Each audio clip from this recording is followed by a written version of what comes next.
আমি হচ্ছে বোয়াল মাছের ঝাল করব। ঝালের মধ্যে দিব হচ্ছে হালকা ধনে গুঁড়ো, বেশি দিব না, হালকাই দিব। এই যে ধনে গুঁড়ো দেবো হালকা, হালকা জিরে গুঁড়ো দেব, আর দিব 2-1 কুচি আদা, এই যে আদাটা দিব। তারপর দিব রসুন, এই যে রসুন দিব। আর দিব হচ্ছে একটা তেজপাতা, এই যে তেজপাতা দিব। আর দিব ঝালের মধ্যে পেঁয়াজ দিতে হবে, একটু পেঁয়াজ না বাটা হলে ভালো লাগবে না, পেঁয়াজ দিব। আর এই লঙ্কা দিব, এই যে লঙ্কা, এটা দিয়ে আমি পেস্ট করে নেব। পেস্ট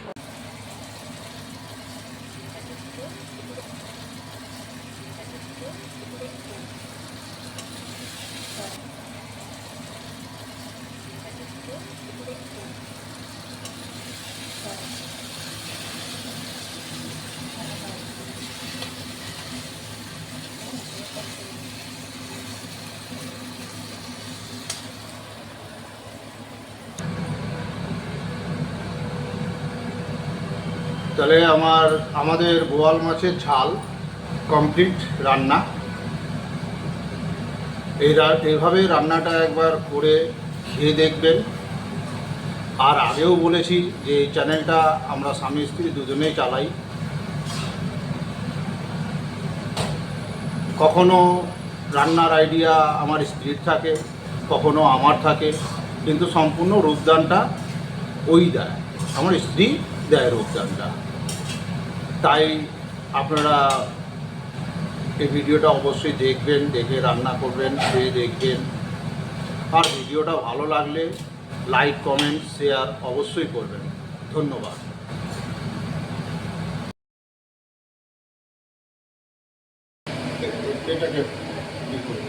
এবার আমি মাছ ভাজবো, বোয়াল মাছ করা আছে না, চাল করে আছে। এই যে বোয়াল মাছ ভাজবো, বোয়াল মাছের ঝাল করবো। বোয়াল মাছটা ভেজে নিই আমি আগে। মাছটা তো ফুটবে।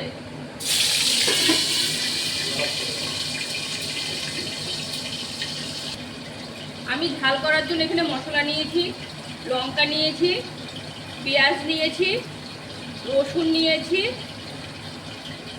তেজপাতা নিয়েছি, সব দিয়ে দিয়েছি।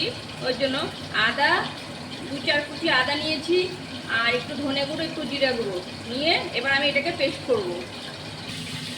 বোয়াল মাছ তো বন্ধুরা, ওই জন্য এটা বোয়াল মাছটা দেখাতে পারছি না।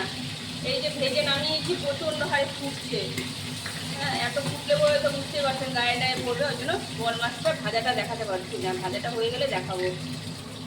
মাছটা আমি দেখাতে পারলাম না, মাছটা এতটাই ফুটছিল। মাছটা আমার ভাজা হয়ে গেল। এবার আমি ঝালের জন্য এই তেল দিয়ে দিলাম, একটু তেল দিয়ে তেজপাতা, শুকনো লঙ্কাটা সম্বাদ দিব, আর কালো জিরা সম্বাদ দিব।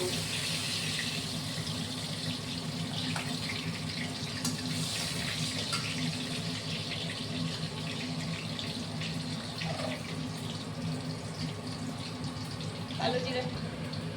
এবার পেঁয়াজটা একটু ভাজা ভাজা করে নিব।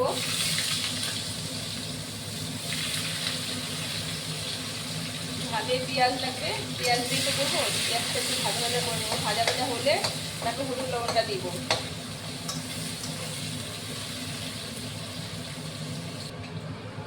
আমার পেঁয়াজ ভাজা হয়ে গেল, এবার হলুদ লবণটা দিব। এই যে পরিমাণ মতো হলুদ লবণ বাটিতে বের করে রেখেছিলাম, এবার হলুদ লবণটা দিয়ে নিব। দিয়ে এবার নাড়াচাড়া করে এবার মশলাটা দিব। মশলাটা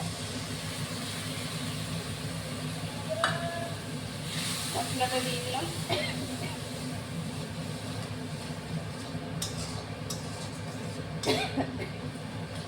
এবার ভাজা ভাজা হবে, তারপরে মাছটা দিব। মশলাটা আমি কষছি, ভালো করে কষা হলে হালকা জল দিব, হালকা রস রস থাকতে হবে। ভালো করে কষে তারপরে জলটা দিব। মাছ তো ভাজাই আছে, মাছটা তো বেশি দেখাতে পারলাম না, প্রচণ্ড মানে মাছ, বোয়াল মাছ হয়তো ফুটছে, তাই দেখাতে পারলাম না। মশলাটা কষছি, আমি কষা হচ্ছে।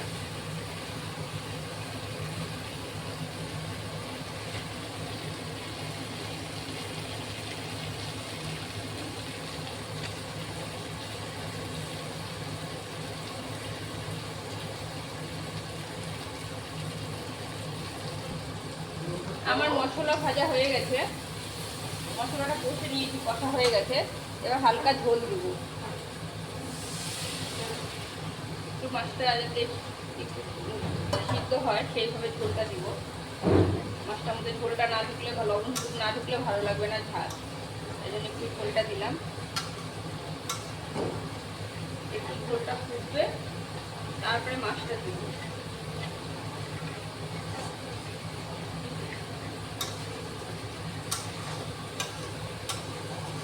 মগের মধ্যে আগের থেকে গরম জল করা থাকে, তাই ওটা দিয়ে ঢেলে ঢেলে রান্না করি। এই যে আমার ঝোলটা ফুটে গেছে, এবার আমি এর মধ্যে যে মাছটা যে ভেজে রেখেছি এটা আমি দিয়ে দেবো।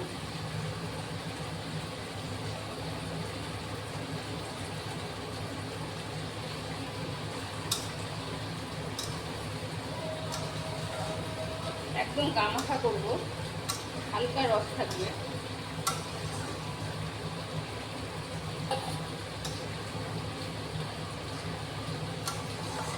আমি খুব ঘরোয়া মশলা দিয়ে রান্না করি। আমি বেশি খালি রিস্ক খাওয়ানোর সময় তেলটা খাই, বাকি আমি ঘরোয়া নিজের যা মশলা থাকে ওই দিয়েই রান্না করি। এগুলো দিয়ে রান্না করতে ভালো লাগে, রোজকার রান্না তো, এর থেকে বেশি কিছু দিলে খাওয়া যাবে না, সবসময় ক্ষতিকারক। ওই জন্য আমি ঘরোয়া রান্না মশলা দিয়ে রান্না করি। আর এটা হচ্ছে আমাদের একটা ইউটিউব চ্যানেল আছে, ওই ইউটিউব চ্যানেলটা হচ্ছে নাম হচ্ছে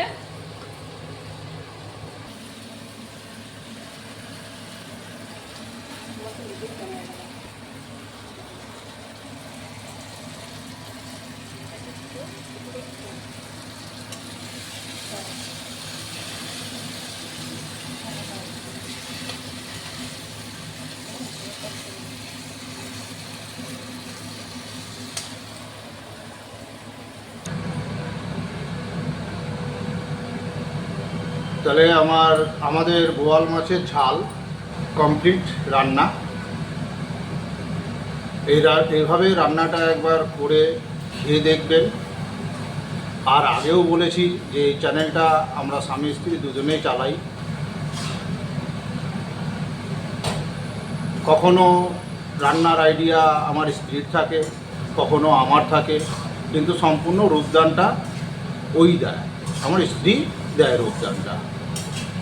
তাই আপনারা এই ভিডিওটা অবশ্যই দেখবেন, দেখে রান্না করবেন, খেয়ে দেখবেন। আর ভিডিওটা ভালো লাগলে লাইক, কমেন্ট, শেয়ার অবশ্যই করবেন। ধন্যবাদ।